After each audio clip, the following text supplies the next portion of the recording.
So ngayon guys, gagawa tayo ng beef empanada. So yan ang ingredient natin, flour, and then meron tayong butter, and then meron tayong salt, baking soda, and sugar, and the other one is cold water. So i-mix na natin yung ating mga ingredients.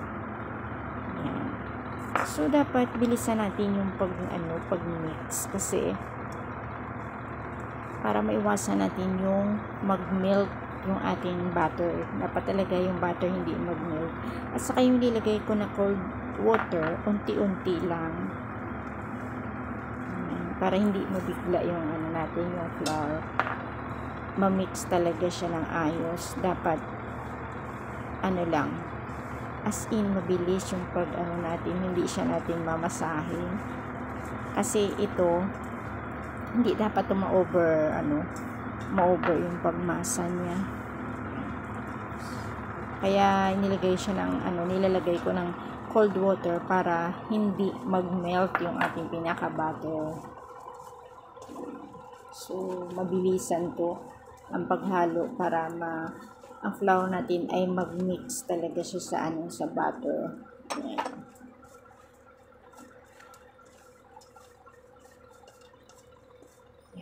Bilisan na siya natin para hindi intact pa rin yung lamig ng ating butter. So after that, yan na siya. Diba, wala na siyang flour na natitira doon na dry. So ang gagawin natin is ibabalot siya natin sa plastic. Sa cling wrap o kung anong meron tayo. Yan. After that, nabalot siya natin. Ilalagay siya natin sa chiller. Yan. Tapos, magigisa na tayo ng ating pinaka-filling niya. So, ayan na. Mayroon tayong bawang at saka sibuyas, carrots, and potato, and beef. Siyempre, maglagay tayo ng ating mantika. Meron tayong tomato ketchup, oyster sauce.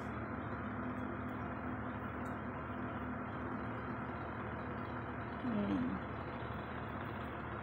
So, ilagay na natin yung ating bawang at sibuyas.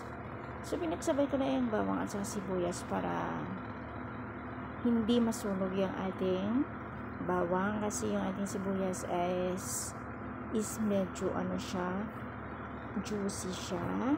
So, yan na. Lagay natin yung ating pinaka-beef. Minced beef. And then, halo-halo natin. Maglalagay tayo ng paminta para dagdag din lasa and pangtanggal din ng amoy.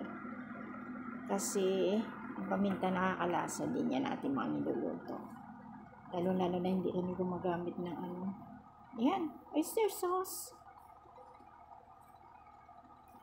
Oyster sauce na nilalagay namin. Maglagay na natin ang ating carrots and potato.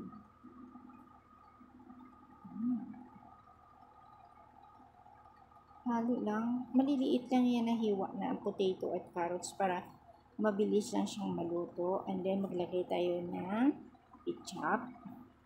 Kung gusto niyo medyo maanghang-anghang, chili sauce, o pag kumain tayo, pwede na naman tayo gumamit ng chili sauce. Lagyan siya natin. And then, lalagyan ko siya ng pepper. Yung rock pepper siya. Yan. Mas malasa kasi ito kaysa sa ground pepper. Yan. Lagay tayong tubig para maluto yung ating mga niluluto, carrots and potato. Ayan na guys. Diba? Natuyo na siya. So, ready na yung ating fillings ng ating empanada.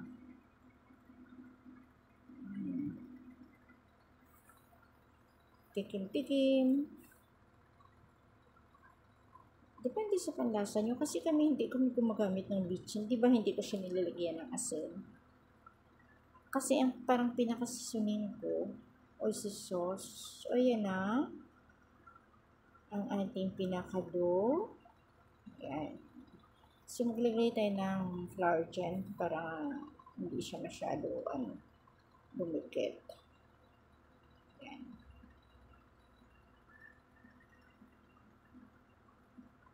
Tinry ko siya kung didikit. So, didikit siya pag walang flour. So, ayan guys. Huwag siya nating masahin na hindi siya bread na dapat soft. Tsaka, elastic. Ito hindi. So, ginaganyan ko lang siya para matansya natin kung kalaki ang ating gagawin. Yan. And then, ipa-flatten na siya natin. Kung mayroon naman kayong panghorno ng empanada, much better.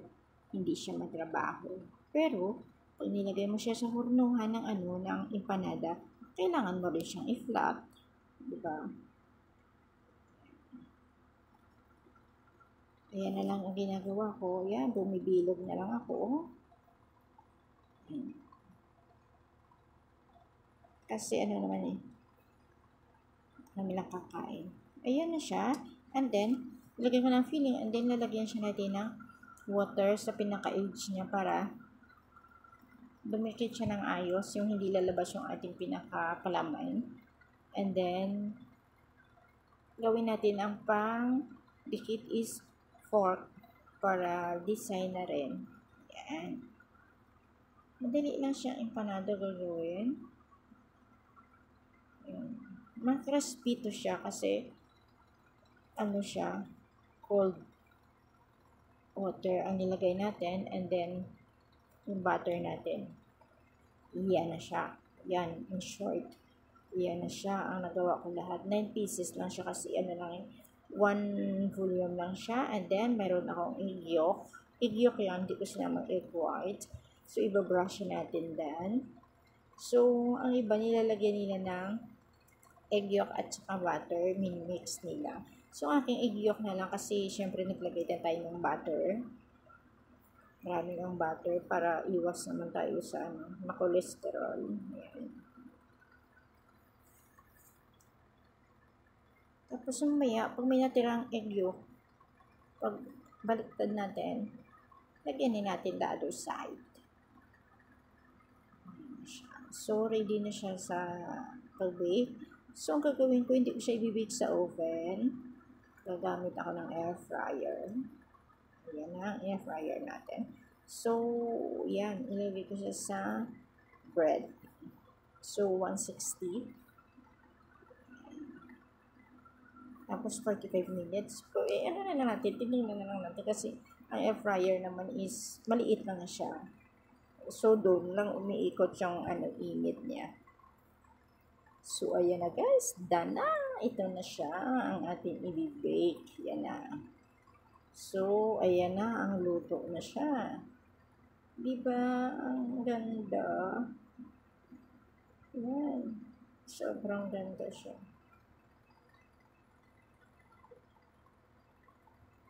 Masarap yan siya pang pang merienda. Pwede rin siyang pang negosyo. Diba? So, hindi naman siya sabing matrabaho siya. Kung gusto nyo rin naman na medyo hindi makakatipid tayo is siya natin, pwede rin siyang gulay. Gulay ang gagawin natin. Tapos parang lalagyan lang siya natin ng sauce ng halimbawa ng mga apritada, mechado, yun. At least, affordable. Kasi ito yung ginawa ko, beef eh. So, kasi kami lang naman kakain. Ayan. Sarap-sarap niya. Promise. At saka ang ganda ng pinaka-crush niya. Parang, alam mo yun, malutong siya na malinamnam. Kinain mo siya. Sarap siya guys.